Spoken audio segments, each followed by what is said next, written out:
Thanks for downloading the McKay interview. This podcast is a little different. With the help of four friends from Canada, Jamaica, India, and the UK, we talk about the significance of the reign of the late Queen Elizabeth II and what she meant to them, their respective countries, and the Commonwealth. I hope the perceptive insights and surprising stories of my guests inform and amuse you, and I hope you enjoy the podcast.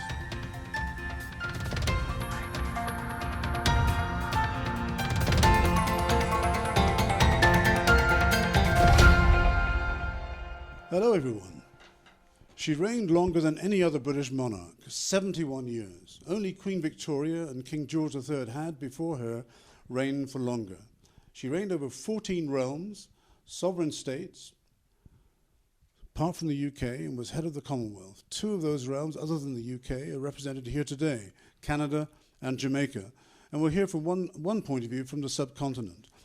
But naturally, this is a private conversation shared with you, our listeners, and my guests are speaking in a purely personal capacity. And last week, after a short illness and a very long life, she passed away and was buried, as the whole world saw, at Windsor Castle after a solemn and unforgettable funeral ceremony at Westminster Abbey in London. Obviously, I'm referring to the late Queen Elizabeth II. Let me first of all thank Pammy and Michael Type, well known to many of our local listeners, for hosting us at their home in Gentou, in the canton of Geneva. Thanks for your hospitality, Michael and Pammy. It's very kind of you. And let me ask each of my guests sitting around Michael and Pammy's dining table to introduce themselves briefly, and then you can hear their voices. Right at the beginning, I apologize for the sound of any fumbling, but I only have two microphones for the five of us. Michael, thanks for making us welcome here at home. Now, just please introduce yourself briefly. Well, most of my working life has been in radio and television, and for several years in the British Foreign Service. I started the television service in Kenya as its first director, and then in a team we started up television in Aden, Ethiopia, Mauritius, and the Sudan. And then I came to Geneva, and until my retirement I was head of the Secretariat of the European Broadcasting Union. Right. Thanks a lot, Michael. Sanjay, over to you. I've been a photojournalist and a broadcaster in my career, and I came to Geneva in 2003 and working with the International Telecommunication Union, from where I retired. But before that, I'd worked in New York and Bhutan and Bangkok and other places. So it's been quite an interesting career. So you've been around a little bit. Yes. Norman, over to you. Hello, my name is Norman Williams. I'm Jamaican and as naturalized Swiss. I went to school in Montreal, Jamaica, Spain, and I've additionally lived, apart from Switzerland, lived and worked in London and in Grenoble. I'm married to an American with one child, and for most of my life I was brought up under somewhat of a British culture in Jamaica with a strong American influence and a special flavor from Canada. Good for you. Okay, David. Yes, thanks, Michael, and thank you to Michael and Pammy indeed for having us in our lovely home. I'm David Friedman. I'm Canadian. I've been in Switzerland for a little over 10 years. Various roles in multinationals and various marketing functions is what brought me here to Switzerland. Today, I lecture as a professor at EU Business School in my professional life, as well as consult. It's a pleasure to be here, and I look forward to the discussion this morning. Great. Well, David, we're going to start with you. So tell us, what did her reign mean to you? I mean, what stood out to you, if I put the question in a slightly different way, as memorable, if anything at all, to you? And could it be described as a good reign? Sure. Speaking certainly in a personal capacity, my memory of the Queen, what stood out when the question arose, Michael, is having seen the Queen in person. She came to Toronto in 1997, and I was there amongst literally thousands of individuals who were all together in this very special moment. And I think if you ask the question, was it a good reign? The simple fact that the energy that I felt those years ago, that we saw that again. I mean, what was the number? 5 billion people were together watching the funeral of the Queen? 5 billion. That's what I understood. I could be wrong. Please quote me otherwise. But tells me that the fact that this remains such a momentous moment, the fact that something akin, there was a poll that was done in Canada just after she passed away, almost 50% of Canadians had been planning to watch the funeral tells you the importance and that this reign had significant meaning. And I suppose we'll talk a little bit more about how that plays out across the country. And Sanjay, just going around the table, was it a good reign? It certainly was. It was a very interesting reign. It was, I think the Queen stood out for the fact that she held herself very well right through. There was not one bit of scandal, although she held her family together through many other ups and downs. But she herself reigned with great, she reigned as a very good queen, I think. Norman, it was a very simple, brief question. In your opinion, was it a good reign? Yes, it was a good reign, but she represented for us stability because she was Queen of Jamaica as well, like Queen of Canada. She was a grandmotherly figure. She came across as a concerned figurehead that oversaw what was happening, even if she didn't have direct power. But on the other side, it was also polemic. A lot of older Rastas, reggae people were anti-monarchists, and I have no use for that. But they didn't mind her per se. There was much sympathy for her personally, especially because in Jamaica, because of the Lord Perfumer scandal, where it was thought that a lot of the cover-up was due to Philip. So there was a lot of rallying around the Queen, because people did not like Philip. And they really liked the Queen. In fact, the Queen and Harry before marriage were the really popular one, and Princess Margaret. Jamaica loved Princess Margaret. No, I have to ask you to clarify. Don't give the microphone away, because there'll be many people listening who do not know who John Perfumer was. What was that Lord Perfumer scandal? Lord Perfumer was the war minister back in the 60s, and there was a huge scandal of Russian spies in a sort of sex network that implicated government officials. The infamous Mandy Rice Davis. Exactly. Yeah. And actually, the procurer of these ladies was actually a Jamaican.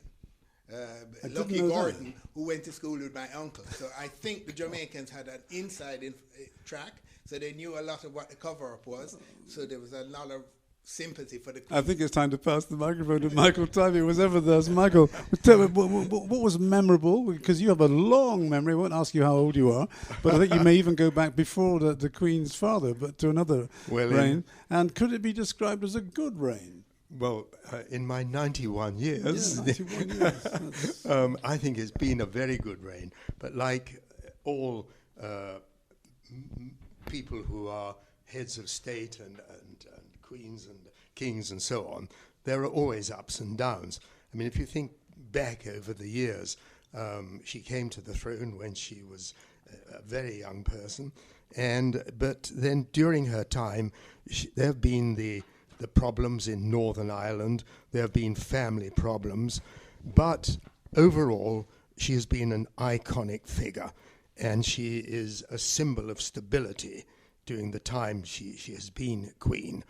And we must also remember that when she became queen, there was a large British Empire. And in that time, it has dwindled to some of the countries which you have mentioned. But nonetheless, she's managed to keep all these plus 54 nations together.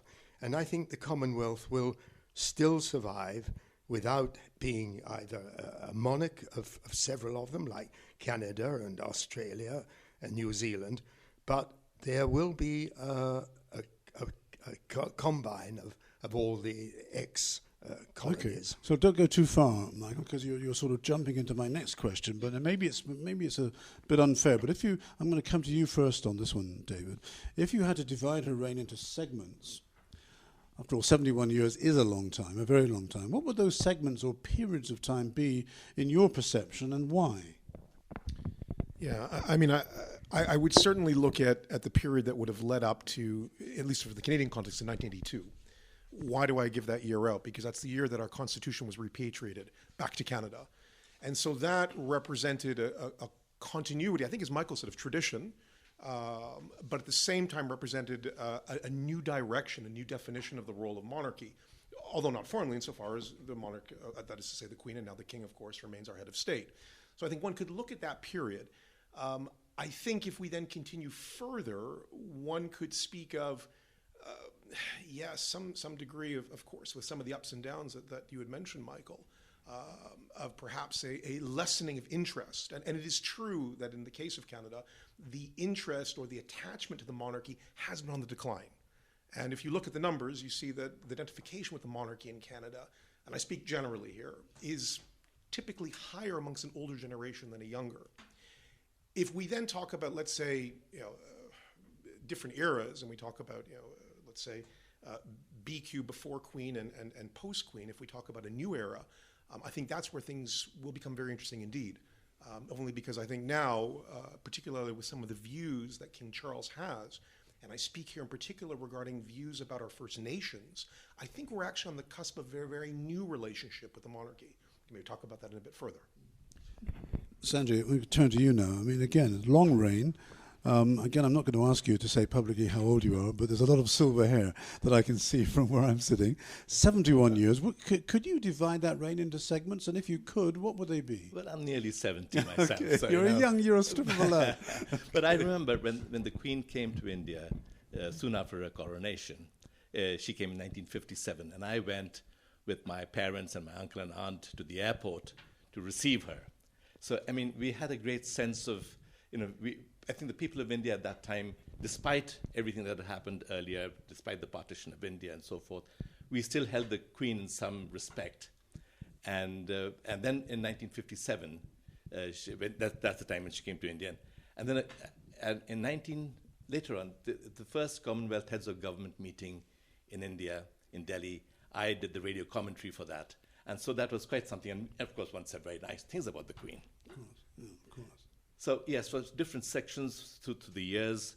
For us, it was just a continuity, I think, in India, because we'd gained our independence, and Nehru was also a great supporter of the Commonwealth and the Queen. Okay. But there were differences. Okay. We're going to come to the Indian question a little bit later. Well, in fact, the next question. But I just want to hear what Norman has to say about the 71 years, whether, in fact, it is possible to divide them into segments. She was a young queen, and then a middle-aged queen, and then a mother queen, and a grandmother queen.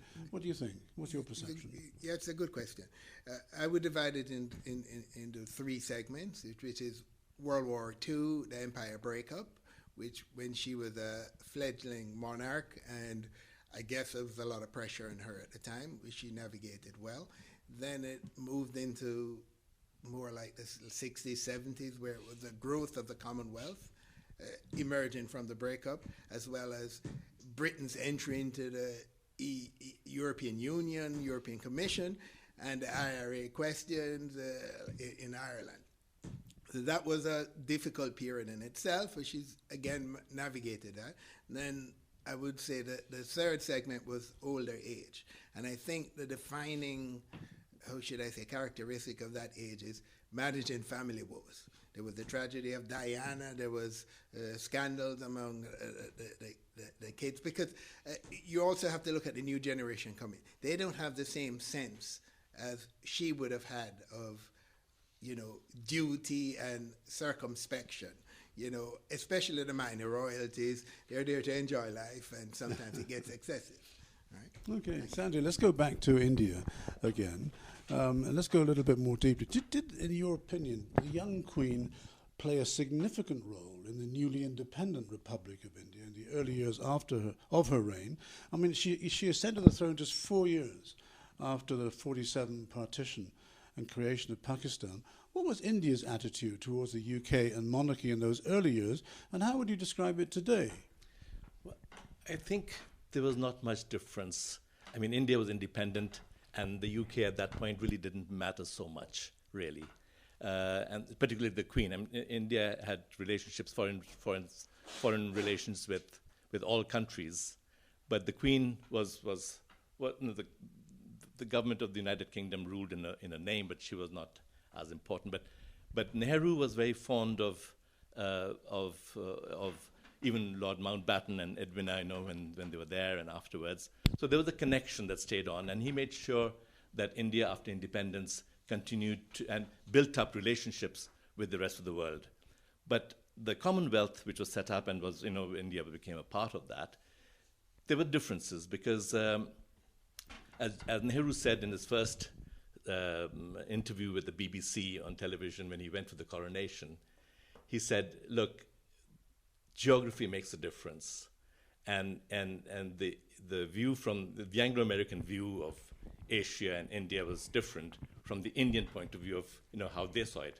As he said, the Cold War was in progress, but India had to deal with the huge differences in geography, and China had a large border across 2,000-kilometer border across India.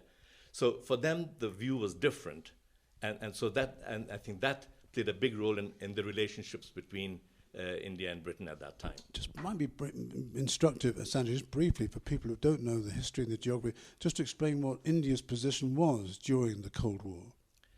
Well, so I know that's a big question. Yes, it's a big question. So very briefly, I think India was charting its own route, an old path, and they were more aligned with the Soviet Union at that time because they realized that the British and the Americans had their own geopolitical outlook on the rest of the world. So Nehru and his vision was non-alignment, which was that he would stay away from the fray, but work in India's national interest. Okay, we're going to make another leap of geography. That's the beauty of radio. You can really travel miles in a split second. We're going to go to Canada again, David. Well, how is it, this is a question which I'm sure is no surprise to you, that Canada stayed loyal, I put loyal in inverted commas in my notes, to the monarch since 1867, if my history is correct. Why has it not gone the Republican route? By the way, what actually is a dominion? That's always interesting question, I think, because I think Jamaica is technically, or was technically, a dominion. And in such a vast and varied country, going back to Canada again, how does the far west, the vast north view monarchy, and what about Quebec? A lot in one question. Yeah, let's tackle that step by step. So first of all, the dominion question. In actual fact, Canada technically still is a dominion. Dominion, as I understand, actually did apply to other former colonies that were self-governed, whether it would be Newfoundland or whether it would have been New Zealand and other territories. And basically was used to identify a collection, in many cases, of former colonies, as was the case in Canada, as one overarching entity that was self-governed vis-a-vis the Crown. But in actual fact, this is a side point, Canada was originally meant to be called the Kingdom of Canada. Really? Quite. And your history is correct. If we go back to 1867, which is the date of Confederation, when Canada basically became Canada as a country, originally the aim was that it would be called the Kingdom, but there was a fear that calling it the Dominion would somehow, or I should say rather, they called it the Kingdom, would somehow cause some issues with the United States. And so the decision was to actually call it a Dominion. So that's a little bit of the history there. Now, how have we, or why have we stayed loyal? I would argue a lot of reasons for that. Starting point, very simply, if we go back in history, the Canadians listening will probably identify that many of the individuals, certainly in English Canada, who settled in what was at that time Upper Canada, a colony, were loyalists. We still talk of the Loyalist Parkway. These were individuals who fled what became the United States because of their loyalty to the Crown. So your starting point already is one where there is identification. Now, then you have a second issue, which is, well, our structures, our governmental structures are fundamentally intertwined with the Crown. And this question was asked quite a bit in Canada over the past few weeks. And, a lot of the sentiment was, well, if it ain't fixed, if it ain't broken, what's there to fix? The system does work. Not only so, but some of the elements in that relationship are fundamental in how we as a nation operate. I come back to First Nations, and it's a very timely point because just a few days ago would have been the Truth and Reconciliation Day in Canada. It's a national holiday. We talk about a day where we think back, and to very recent times, unfortunately, of the treatment of our First Nations. Residential schools, we're familiar with this. Now, it is also the case that our First Nations have a direct relationship with the Crown. Their treaties are not with the Government of Canada. So fundamentally and institutionally, the Crown remains a fundamental part of our fabric. And then lastly, one could also argue that perhaps less so, but certainly now I speak personally growing up, being part of the Commonwealth and having the Queen as our head of state was a way to differentiate vis-a-vis our friends to the south. It was just part of our identity. And in many ways, we would look to our neighbor to the south, and at least again, from a personal standpoint, self-identify in many ways, say, why are we different? So this was quite key. Now, we can then speak of that as a generalization. You asked the question about how does this stand across the country? It's interesting. Yeah. Well, one could argue that if you look at the overall numbers in Canada, again, I'm citing the same poll I mentioned earlier, what you can see is that, roughly speaking, about 1 in 5 Canadians will identify with a strong attachment to the monarchy. Okay, today. You will then see that if you look to the east of the country, that number is roughly 1 in 4. If you go to Quebec, you divide that in half. So there is perhaps less identification in Quebec. In fact, even when now, with her passing, there was even something of a controversy where members of the Parti Québécois, which is a separatist party in Quebec, did actually criticize that the flag was at half-mast upon her passing. So one can say that it's difficult to differ, to let's say generalize across Canada, but clearly the relationship has been more ambivalent with Quebec. It's a good answer and a long answer, but it's important because it is a long history and it's a complicated history. Today I'm talking about the reign of the late Queen Elizabeth II and what she meant to my guest Michael Type, at whose home we are, Professor David Friedman, Norman Williams and Sanjay Acharya. They offer the British, Canadian, Jamaican and Indian perspectives. Norman, I'm going to turn to you now with a question again which probably won't surprise you, but I declare an interest, having been born in Jamaica and married to a Jamaican. Recently, as you know, William and Kate, then the Duke and Duchess of Cambridge, now the Prince and Princess of Wales, toured Jamaica and some of the other English-speaking islands. The Jamaican leg of the tour was described by many in the British media as a disaster. Strong words indeed, and rather embarrassment for those of us like my wife and myself who hold Jamaica dear. Well, we won't discuss the tour, as neither you nor I were there, but tell us about Republican sentiment in Jamaica. How real is it? And why it has taken so long? After all, Guyana, Trinidad and Tobago and Barbados have already done it. I mean, how, in your opinion, do modern-day Jamaicans view the UK and the British monarchy? So it's a complicated thing. Let's first get back to the tour. I don't know much about it, just as you said, but I would suspect that Kate and William are seen as stiff and maybe slightly bratty as well, so it wouldn't go well. Plus, I think there was always a truce in Jamaica that nothing would be done as long as the Queen is there. And it's more of a fair game after the Queen goes. Because Charles was never well liked either. Even though Harry said that his father told him that Jamaica was his favorite destination to visit.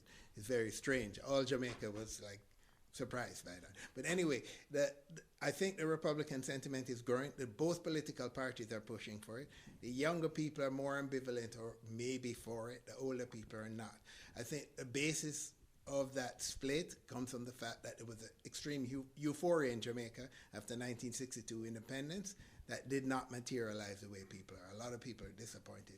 So change is seen as, doubling down on the people who did not deliver. So there's a lot of resistance to that, even among some younger people. But that has to be tempered by the fact that Charles is not the most popular guy. And if the Queen Elizabeth could live till 200 years old, maybe Jamaica would continue for another 50 years as not a dominion, but an independent monarchy. Okay. This is how it's seen in Jamaica. But now I think within the next 2 years, it's going to go to a vote, and they're probably going to try to ram it through. Okay, well, thanks for that perspective. Now, we can't have a conversation about the late Queen without addressing the Commonwealth. That's 56 nations. Its origin came out of the empire, as most people know. Now it even has states with no historical connection with Great Britain, like Mozambique, Rwanda, Gabon, Togo. Let me start with you, Sanjay. What is your view of the Commonwealth? How do you see its use? How is it perceived? It's a difficult question, really, from our perspective in India. But we have had a lot of we give the Commonwealth a great deal of support, I think, because it does bring some like-minded people together, even if they've had some connections with Britain and so forth. And I think that's what keeps that, it's a cement that keeps it together. And we always find some gain or benefit in clubbing together with other countries. And I think that sort of comes together where we are able to achieve some of our personal goals and our national interests as well. That's always that governs any such meeting with governments. That's fair enough. And Norman, how do you see how do you see it, and how do you think Jamaicans see the Commonwealth? Quite separately. Jamaicans, in general, love the Commonwealth. One freebie is that you have the Commonwealth Games, which Jamaica does well at. In the sprinting, yes. But also in netball. In netball is the course. highest pinnacle in netball is the Commonwealth Games. Of course, and the course. 5 or 6 biggies are always vying for the top billing there. But I see the Commonwealth, and Jamaicans, I think, see the Commonwealth as a group of well-behaving friends. Don't forget, Nigeria was suspended for a few years when they had a brutal dictator. We also have a common fabric of governance structures and sometimes even financial system. Jamaica has a Canadian financial system. Most people don't realize that. So there is some commonality. We do cooperate well within the Commonwealth. Cricket is also, except for Canada and a few others, there's still it's time. a binding There's element. still time for Canada. It's a binding element for the Commonwealth as well too, and it's a way for Britain to still stay relevant. And English is also a dominating factor there too, because Mozambique is there because they're surrounded by English-speaking neighbors, and some other countries I think join because they like the stability and the camaraderie they see in the Commonwealth. David, tell us, how does Canada... Sorry, David, I'm going to give you this microphone. How does Canada see the Commonwealth? Well, I think very much, picking up on some of the comments that you made, Norman. I mean, it's a set of countries where there's some shared values. And I think that we see that as something which is a different way for us to also exercise our soft power, as well as to be able to engage and share. And we have the benefit in Canada of doing that across the Commonwealth, but also the Francophonie as members of both. I think the question moving forward is, speaking from a personal standpoint, what will the role of the Commonwealth be? And picking up from what you were saying, Michael, if some of the countries, I think New Zealand did flag some indication that they would look to become a republic, as an example. Australia perhaps as well. What next? What happens? And what becomes that new shared value? So I think, to be written. But as an overall element, it may not be top of mind in Canada. I mean, if we look at our trading partners, for example, our trade is, to be fair, mostly with the folks to the south. But nonetheless, it still remains a part of who we are. And yes, the Commonwealth Games are always an opportunity for us to not have to compete against the Americans, which is always good. So.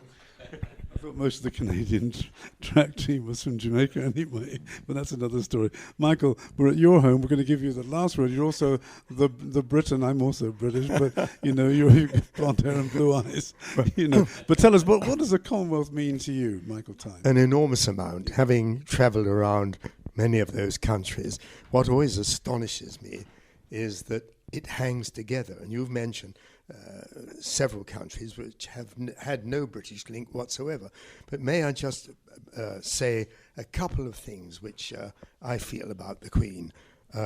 Firstly, I mentioned the troubles in Northern Ireland earlier on.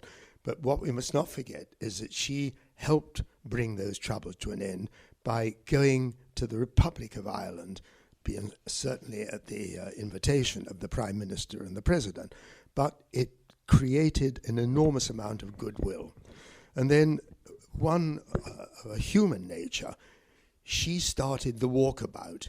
The monarchy over centuries was a very remote institution. She started the walkabout, going around shaking hands with people, whether in the United Kingdom or in various Commonwealth countries. And for me, she has represented continuity and an ability to be modest, and with one perhaps exception in the case of Diana, modesty and a sense of duty. Thank you. Well, thank you, all of you, for your fascinating insights. As for me, I've learned a lot just listening to you over the last 25, that the clock is going there, 28 minutes. I've enjoyed it. I hope you have too. My guests today have been Michael Tyne, Professor David Friedman, Sanjay Arachaya, and Norman Williams. Thank you all. Thank you. Thank you very much. Thank you for listening. Please share the show with those around you, and if you have any questions or feedback, write to me at contact@mackays.ch. I promise that I will reply to you.